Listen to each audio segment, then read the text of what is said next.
Hi everyone, welcome to part 2. Okay, Hao has just played Queen b6 and we just had a look at the ideas behind that move.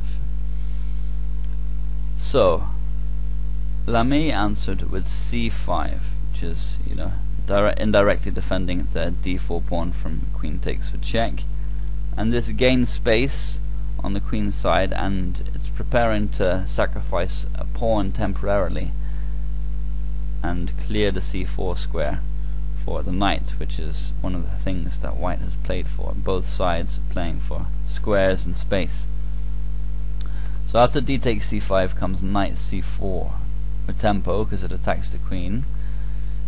So queen a7 retains the latent threats on the white king and also takes control of the a file. Lamy continued the best way with d takes e5, which creates a very imbalanced position with 5-3 pawn majority for white on the king side and a 3-1 pawn majority for black on the queen side. Black retains the edge, but this line ensures that it's as small as possible. Playing instead knight takes e5 favors black strongly. After bishop e6, attacking the queen, and queen c2 is best. It's important to note they can't play c5 because of the trap c4 check. A check from the queen, this is going to win the white queen. So obviously that's no good. So queen c2 is the right move. Now c4, and these pawns are pretty ominous for white to deal with. Another line that white does well to avoid is rook a1, thinking he can gain a tempo on the queen, because then comes of course queen takes a1, rook takes a1, rook takes a1 check, and two rooks are almost always better than a queen. Play might continue king f2, and now e takes d4, and black has 2 extra pawns as well as 2 rooks against the queen and a huge advantage. This should easily be a winning game. Okay, so back to the game continuation. D takes e5 is what Lamy has just played, and Hao continued with knight e8, which is the correct square for the knight, as it means that black can answer knight d6, which is looming with knight takes d6, although of course he doesn't want to play that too soon, the knight d6 idea, or black will be able to play c4 check as we saw in the last variation, winning the white queen. And black is now threatening to play b5 and then c4 with that idea anyway. And, this knight won't actually be able to move, so b5 is threatening to win a piece.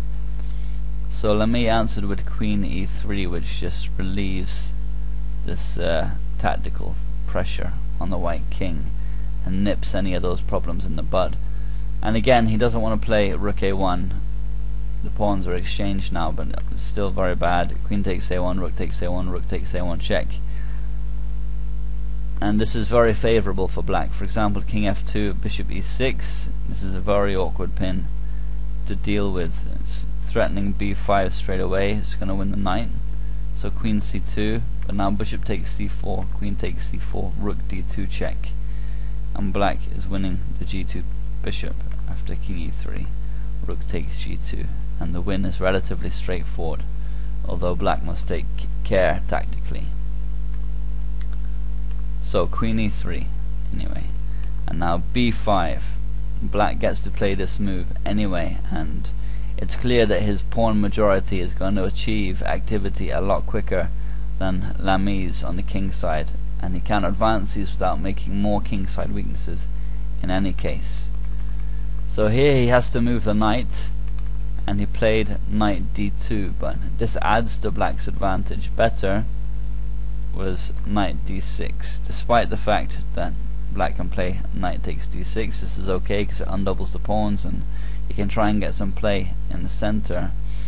Best play goes c4, now to queen takes a7, rook takes a7 is the best for now, but black has continued initiative coming out of these pawns here. So knight d2 is what Lamy played, and black's advantage is grown now to about 0.7, so it's nice, but it's not winning just yet.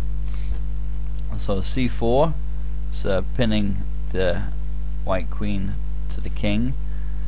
Obviously it can only move along the diagonal, and you know, black is not afraid to advance straight away and doesn't mind the queen exchange, which Lamy went for, because these 3 pawns here on the queen side represent a very real danger and an advantage for black. Often to achieve such a pawn roller it's necessary to sacrifice a piece, but there is no such investment required here for black. And to make matters worse, Lamy blundered now with the rook fd1. It's easy to play such a move with just the positional motivation of aiming to control the open file, but any exchanges will favour black, and a better defense was rook f2. It's more tenacious, although white's problems are far from over here.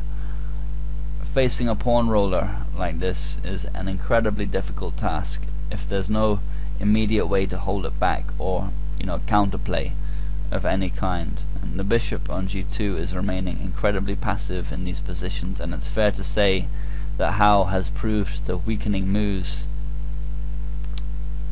to have been badly detrimental to white's game. Okay, so back to what Lamy played, which is rook fd1. So now Howe continues with bishop e6, which opens the d-file for the rook and ensures that white can't try anything like knight takes c4, which could have been a realistic option to stop this pawn roller and then try and advance the kingside pawns for a long-term plan. So Lamy now played knight f1, and he may as well encourage the exchange of rooks and break the pin after his inaccurate move. Rook d1, and black is happy to just take more pieces off, because this makes defending harder on the queen side. And now Howe plays c3, and his advantage is close to 2 pawns all of a sudden, so it's virtually winning. The threat of c takes b2 and then rook a1 was too much to bear for Lamy, so he played b takes c3. If instead rook c1, rook c7 forces the exchange of pawns anyway, after which black has connected passes and must be winning. So b takes c3, b takes c3, and now black has what he's dreamed of all along: connected and completely unopposed passers. White could reasonably resign at this moment, but Lamy had more spirit than that and tried to drum up some kind of defense with knight e3, which prevents an immediate c2 push.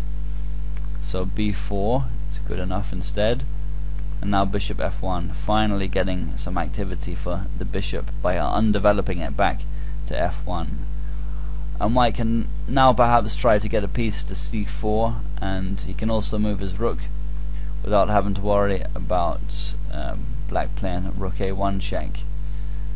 And Howe calmly advanced on. There's no need to take his time. So b3, c2 is coming next, and black is crashing through and queening. Lamy answered with the rook d8, so pinning the knight, and Howe answered with the cheeky move g6, simply allowing the knight to drop with check. His 2 passed pawns are of course the reason why he can play this, and his reasoning is that the rook will be away from the action because it will remain on e8. He could have simply played bishop d7 to defend, or king f8.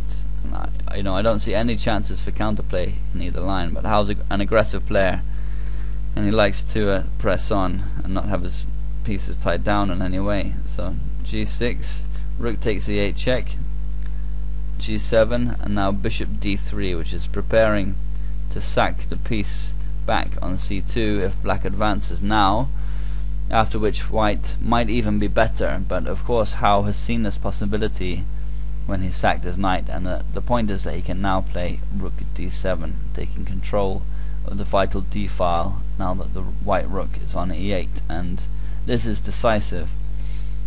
and it's important to note that he shouldn't play b2 instead, or next comes rook b8 and suddenly white can hold. If rook d7, then bishop c2. It's looking pretty good for white, slight advantage. So rook d7, now bishop b1, and you know, this is the only move that's consistent with white's previous play. He has to try and blockade the pawns and retain the possibility of sacking here on c2, but this allows black a very nice move. If you want to try and spot it, then stop the video now.